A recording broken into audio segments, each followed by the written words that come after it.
Class 12 के board exams बहुत जल्द जो है आपके यहाँ पे खत्म होने वाले हैं। तो इसके बाद एक सवाल जो कि आपके मन में जरूर आएगा कि इस टाइम पे जो है आपको जेई पे ज्यादा फोकस करना चाहिए या फिर बिटसैट एग्जाम पे। साथ ही साथ यार ड्रॉपर्स के पास भी जो है ये लास्ट ऑप्शन रहेगा, तो उन्हें भी जो है ये डिसाइड करना बहुत जरूरी रहेगा कि कम से कम एक अच्छे कॉलेज में पहुंचना है तो किस एग्जाम को जो है इस समय पे सबसे ज्यादा यहाँ पे जो है टारगेट करना चाहिए। तो आइए इस कंफ्यूजन को जो है हम इस वीडियो के थ्रू दूर करते हैं। सबसे पहला जो आपका यहाँ पे दिमाग में चीज होनी चाहिए ना कि किस पैरामीटर के बेसिस पे इस चीजों को जज करे, तो वो होना चाहिए यहाँ पे परसेंटाइल आपके फर्स्ट अटेम्प्ट में, क्योंकि फर्स्ट अटेम्प्ट से ही जो है हमें कई सारे यहाँ पे आइडिया मिल जाते हैं कि हमें किस एग्जाम के साइड जो है ज्यादा इंक्लाइंड रहना चाहिए। अगर आपके जो है फर्स्ट अटेम्प्ट में यहाँ पे लेस देन 70 परसेंटाइल थे तो आपका जो मेजर फोकस है वो यहाँ पे बिटसैट एग्जाम पे होना चाहिए। साथ ही साथ अगर आपका जो है 97 परसेंटाइल से ज्यादा बने थे फर्स्ट अटेम्प्ट के अंदर तो यहाँ पे मेजर फोकस जो है अब आपका जेई पे होना चाहिए।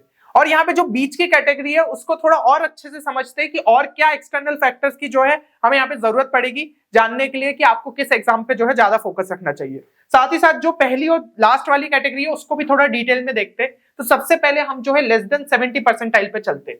ये कैटेगरी के स्टूडेंट्स को यार ये चीज समझना बहुत ज्यादा जरूरी है कि उन्हें अब प्रैक्टिकल होना पड़ेगा। यहाँ पे जो है आपको ऐसे कुछ झूठे सपने में नहीं जीना होगा कि नहीं भाई हम जो है यहाँ पे कुछ चमत्कार कर देंगे और इतने से इतने परसेंटाइल में जो है जंप मार लेंगे।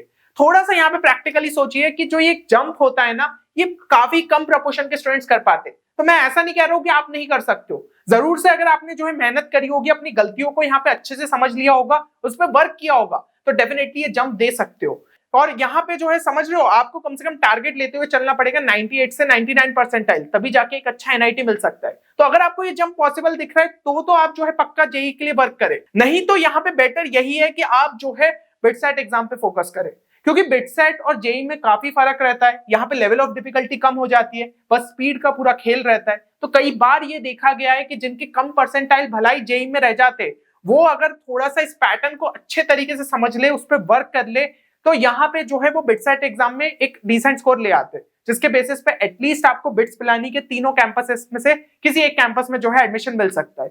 और ये चीज जो है मैंने आपको इस वीडियो में भी बहुत अच्छे से बताई है कि क्या आप अभी भी जो है बिटसैट एग्जाम को क्रैक कर सकते हैं। तो ये वीडियो जरूर देखिएगा, आपको बहुत ज्यादा क्लैरिटी मिलेगी और साथ ही साथ एक रियलिटी चेक भी मिल जाएगा कि अब आपको यहाँ पे क्या करना चाहिए। तो ये वीडियो जरूर देखिएगा। साथ ही साथ अगर आप अपनी बिटसैट की प्रिपरेशन को यहाँ पे बूस्ट करना चाहते हैं तो हमारी वेबसाइट पे कई सारे आपको रिसोर्सेस मिल जाएंगे जो कि आपको इस चीज में हेल्प कर सकते हैं, जिसमें क्रैश कोर्स हो गया, LRN इंग्लिश का स्पेशल बैच हो गया, साथ ही साथ जो है आपको वहां पे मॉक टेस्ट भी देखने को मिल जाएगा। तो हर एक चीज को जाके जो है आप वहां पे चेक कर सकते हैं।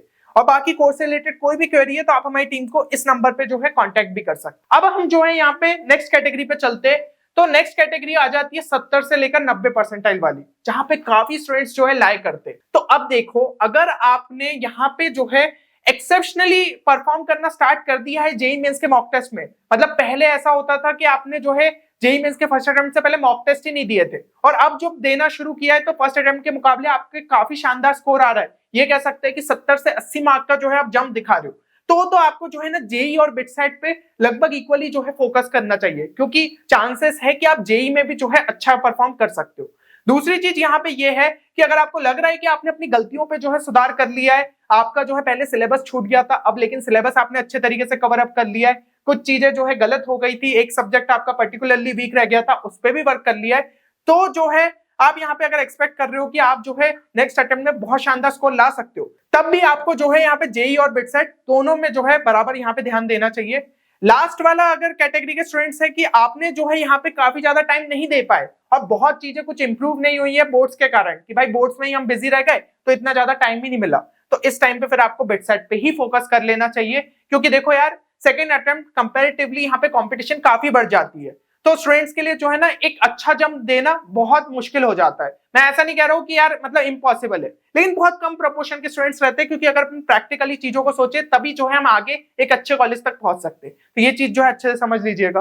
फिर हम जो है यहाँ पे अगर मैं बात कर रहा था कि आपको जेई और बिटसैट दोनों को जो है बैलेंस करते हुए चलना है, तो किन फैक्टर्स का यहाँ पे ध्यान रखना है। जेई के लिए एक चीज समझ लो कि आपको अपने वीक पोर्शंस जो है आप स्ट्रेंथन कर लेना चाहिए, जो पर्टिकुलरली आपने फर्स्ट अटेम्प्ट में उनमें चैप्टर्स में अच्छा स्कोर नहीं कर पाए उन पे जो है स्पेशल फोकस कर लो। क्योंकि यार एक चीज देखी गई है कि फिजिक्स और केमिस्ट्री में कई स्टूडेंट्स ने बहुत शानदार परफॉर्म किया है, ठीक है ना। तो हमें ट्राई करना है इसमें जो भी आपका सिलेबस रह गया था उसको एटलीस्ट पूरा करके जाओ, क्योंकि वो चीज बिटसेट में भी हेल्प करेगी। और साथ ही साथ जो है इसमें अगर एक अच्छा स्कोर आता है तो ओवरऑल स्कोर भी आपका काफी बढ़िया बन सकता है। और बाकी जो है ना पीवाईक्यूज कम से कम जेईई मेंस के आपको कर लेना चाहिए 2021 से लेकर 2023। तो ये तो हो गया आपका जेईई का काम। दूसरा बिटसेट के लिए बात करें तो भाई जो डिलीटेड पोर्शन है जो कि जेईई मेंस में नहीं पूछा जा रहा वो आपको अलग से करना पड़ेगा। साथ ही साथ बिटसेट के लिए एलआरएन इंग्लिश सेक्शन जो कि एक्स्ट्रा आता है उसमें वीकली जो है 2 से 3 घंटे भी अगर अभी डेडिकेट कर दोगे तो आपका पोर्शन जो है बहुत अच्छे से हो जाएगा। साथ ही साथ वीकली कम से कम एक मॉक टेस्ट जो है बोर्ड्स के बाद देना शुरू कर देना, ताकि लास्ट तक जो है मोमेंटम पकड़ लो और बिटसेट में भी एक अच्छा स्कोर जो है आप निकाल सकते हो। तो मेरे हिसाब से ये सारी चीजें आपको जो है क्लियर हो गई होगी। अब हम जो है यहाँ पे नेक्स्ट कैटेगरी पे चलते हैं जो कि है 90 to 97 परसेंटाइल। ये ना थोड़ी सी ट्रिकी वाली कैटेगरी रहती है। स्टूडेंट यहाँ पे जनरली सोचते हैं कि भाई हमारा तो एक अच्छा स्कोर निकल ही गया है तो हम जो है यहाँ पे जेई पे ही ज्यादा फोकस करते हैं एंड इवन जेई एडवांस के साइड जो है वो टारगेट करते हैं। पर यार एक चीज आप अच्छे से समझो कि यहाँ पे ना जो है आपका एनआईटी कंफर्म नहीं हुआ है। 97 परसेंटाइल के ऊपर जो है यहाँ पे स्टूडेंट्स के लिए एनआईटी थोड़ा सा कंफर्म माना जाता है, उसमें भी लोअर ब्रांचेस स्टार्ट होती है, फिर 98, 99 उसके हिसाब से आपकी ब्रांचेस जो है बेटर होती जाती है। तो ये एक सेफ जोन नहीं है। तो यहाँ पे अगर आपको ऐसा लगता है कि कुछ सिली मिस्टेक्स की वजह से आपका जो है फर्स्ट अटेम्प्ट बिगड़ा था और आप इससे ज्यादा परसेंटाइल डिजर्व करते थे तो आपको जो है यहाँ पे जेई पे फोकस कर लेना चाहिए। या फिर हो सकता है आप उस कैटेगरी में आओ कि आपका जो है काफी इजी वाली कैटेगरी में आ गया था पेपर, जिसकी वजह से काफी ज्यादा मार्क्स पे कम परसेंटाइल बने और आपको लग रहा है कि अब अगर जो है पेपर बैलेंस आया या फिर मान लो उस कैटेगरी में भी आ गया तो मैं बहुत शानदार परफॉर्म कर सकता हूँ, तो आप जो है जेई पे ज्यादा फोकस करिए।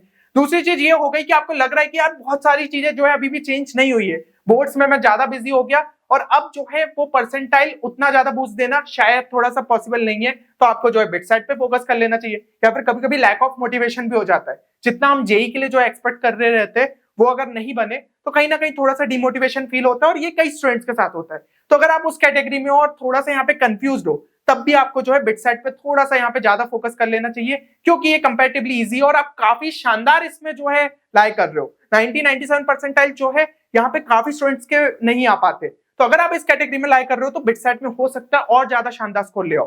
तो ये चीज जो है आप ध्यान रखिएगा। अब अगर हम जो है यहाँ पे लास्ट कैटेगरी की बात करें that is greater than 97 percentile, तो देखो भाई एनआईटी तो कंफर्म लगभग हो ही गया है, तो अब हमारा यहाँ पे टारगेट ये होना चाहिए कि क्या बेटर मिल सकता है। अगर आईआईटी मिल जाए तो बहुत ही शानदार है, बिट्स भी मिल गया तो भी आपके लिए बेटर है, ठीक है ना। बिट्स में अगर कोई एलिट ब्रांच मिल जाती है तो वो कई सारे एनआईटी से आपके लिए ऊपर आती है। तो यहाँ पे जो है ना जेई एडवांस की प्रिपरेशन आप तो करोगे, साथ ही साथ क्या कर सकते हो एलआरएन इंग्लिश पे जो है वही मैं कह रहा हूँ वीकली थोड़ा सा टाइम डेडिकेट कर दिया, प्लस जो है वीकली का एक मॉक टेस्ट आपने साथ साथ लगा लिया, तो यहाँ पे आपकी बिटसेट की प्रिपरेशन हो जाएगी। तो मेरे हिसाब से यहाँ पे सारे परसेंटाइल के हिसाब से आपकी जो है चीजें क्लियर हो गई होगी। आप किस कैटेगरी में लाई कर रहे हो उसके हिसाब से आपको चीजों पे वर्क करना चाहिए। देखिए ये मेरा जो है व्यू था कि आपको किस हिसाब से वर्क करना चाहिए। ऐसा मैं नहीं बोल रहा हूँ कि आप जो है अब जेईई मेंस में कुछ अच्छा नहीं परफॉर्म कर पाओगे, पर यार थोड़ा सा प्रैक्टिकली सोचना पड़ेगा, तभी हम आपके लिए जो है एक बेटर कॉलेज यहाँ पे सिलेक्ट कर पाएंगे। तो अपना जो है मेन एम यहाँ पे जरूर लिखिएगा कि अभी आप जो है जेईई पे ज्यादा फोकस करोगे या फिर बिटसेट पे, या फिर इक्वली जो है फोकस करने वाले हो, और आपका जो है यहाँ पे मतलब टारगेट स्कोर क्या है उस एग्जाम के अंदर वो चीज भी जरूर मेंशन करिएगा। चलिए तो उम्मीद करता हूँ ये वीडियो आप सभी के लिए बेनिफिशियल रहेगा। मिलते हैं अगले वीडियो में, तब तक के लिए take care and good bye.